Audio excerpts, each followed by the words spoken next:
पिछले सत्र में हमने बाजार आधारित उत्पादन योजना के महत्व पर गौर किया। इस सत्र में हम एफपीओ के उत्पादों की मार्केटिंग के अलग अलग मॉडलों पर चर्चा करेंगे।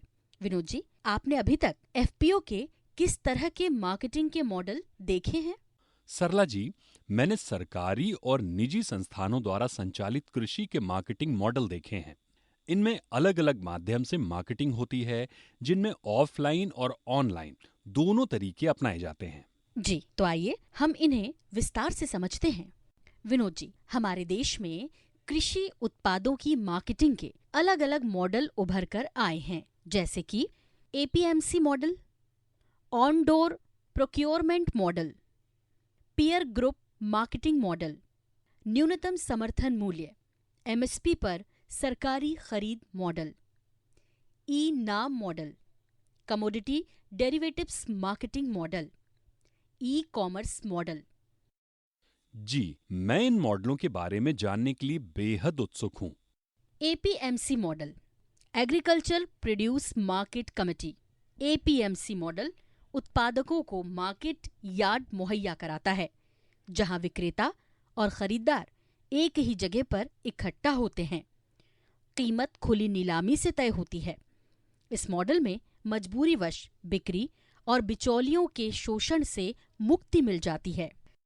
जी, मैं समझता हूँ स्थानीय बिचौलियों को नजरअंदाज करके किसान सीधे बाजार तक पहुँच बना सकते हैं। On door procurement model. On door procurement model एक ऐसा मॉडल है जहां एफपीओ उत्पाद खरीदने और उठाने सीधे किसानों के दरवाजे तक पहुंचते हैं। भुगतान तत्काल होता है, भुगतान नगद होता है। पारदर्शी तरीके से उपज की गुणवत्ता और कीमतों की जानकारी का आदान प्रदान होता है। वाह, इसकी सबसे अच्छी बात यही है कि इसमें किसानों को डोर स्टेप पर सर्विस मिलती है और भुगतान तत्काल होता है। Peer group marketing model.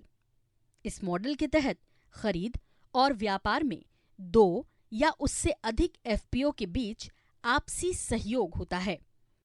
इस मॉडल के तहत एक एफपीओ कच्चा माल एकत्र करता है और उस दूसरे एफपीओ को आपूर्ति करता है, जिसे अपने प्रसंस्करण यूनिट के लिए विशेष कच्चे माल की जरूरत होती है। मसलन मध्य प्रदेश के आगर जिले का समर्थ किसान एफपीओ देवास जिले के जिम्मेदार किसान एफपीओ को बीजों की आपूर्ति करता है, जिससे कि वो समय पर अपने सदस्य किसानों को बीज उपलब्ध करा सकें। जी, ये मॉडल एफपीओ के बीच किसानों के उत्पादों की मार्केटिंग के लिए एक अच्छा अवसर प्रदान करता है। ये बेहतरीन मॉडल है। सरकारी खरीद मॉडल, न्यूनतम समर्थन मूल्य के जरिए। इस मॉडल के तहत सरकारी एजेंसियां सीधे किसानों से उपज खरीदती हैं। सरकारी एजेंसियां, जिनमें फूड कॉरपोरेशन ऑफ इंडिया यानी FCI, national agriculture cooperative marketing federation और कॉटन कॉरपोरेशन ऑफ इंडिया यानी सीसीआई शामिल है।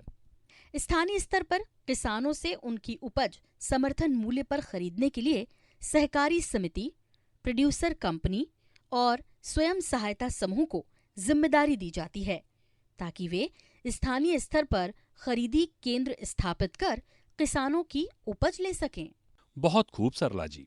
इस मॉडल में सरकारी एजेंसियां किसान संगठनों के माध्यम से किसानों से उत्पाद खरीदने में सक्रिय भूमिका निभाती हैं। अब हम बात करेंगे ई नाम मॉडल की।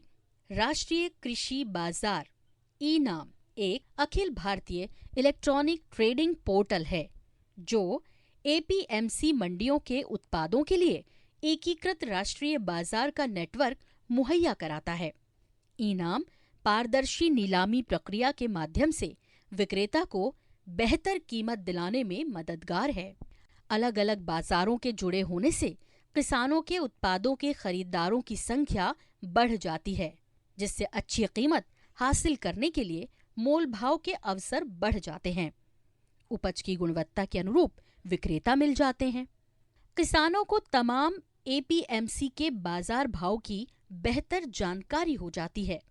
इनाम बिक्री को लेकर जानकारी आधारित निर्णय लेने में मददगार होता है। सरला जी, ई नाम के जरिए किसान देश के सारे एपीएमसी के भाव पता कर सकते हैं और अपने उत्पाद की बिक्री के लिए बेहतर मार्केट का चुनाव कर सकते हैं। तो आइए अब हम बात करते हैं कमोडिटी डेरिवेटिव्स मार्केटिंग मॉडल की। National commodities and derivatives exchange यानी NCDX एक कमोडिटी एक्सचेंज है जहां एग्री कमोडिटीज का कारोबार होता है। करीब 20 कृषि उत्पादों की यहाँ फ्यूचर ट्रेडिंग होती है। इससे बाजार में पारदर्शिता बढ़ती है और किसानों को भाव पता करने में मदद मिलती है। फ्यूचर ट्रेडिंग के लिए कीमतों की हेजिंग, किसान और एफपीओ बिक्री भाव बुआई के वक्त ही लॉक कर सकते हैं। सारे राज्यों के एफपीओ NCDX और MCX की सेवाएं ले चुके हैं।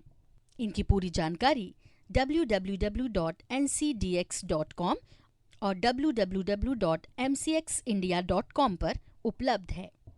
जी, इस मॉडल में किसान अपने उत्पाद का भाव पहले ही कमोडिटी एक्सचेंज मार्केट में लॉक कर सकते हैं।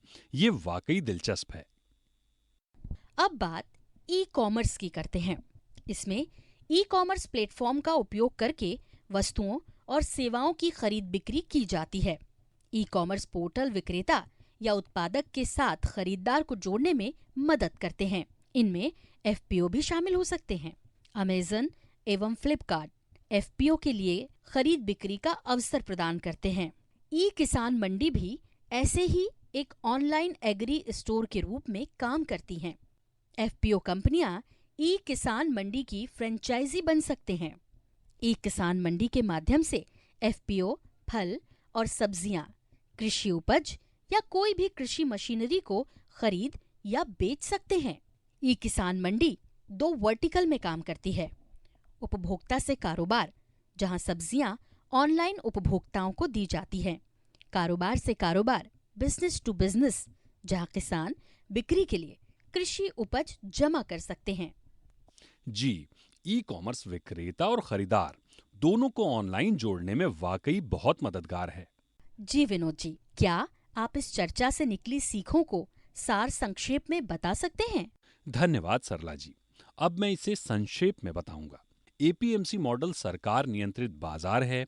ओपन मार्केटिंग मॉडल किसानों के घर या खेत से उपज की सीधी खरीद पर आधारित है।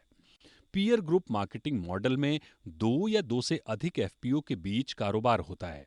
सरकारी खरीद मॉडल में न्यूनतम समर्थन मूल्य पर खरीद में सरकारी एजेंसियों की भागीदारी होती है। ई नाम अलग अलग एपीएमसी में भाव को लेकर पारदर्शी जानकारी देता है। कमोडिटी डेरिवेटिव्स में फ्यूचर ट्रेडिंग के लिए भाव की हेजिंग होती है। ऑनलाइन मार्केटिंग में ऑनलाइन प्लेटफॉर्म पर खरीदार और विक्रेता ऑनलाइन व्यापार करते हैं।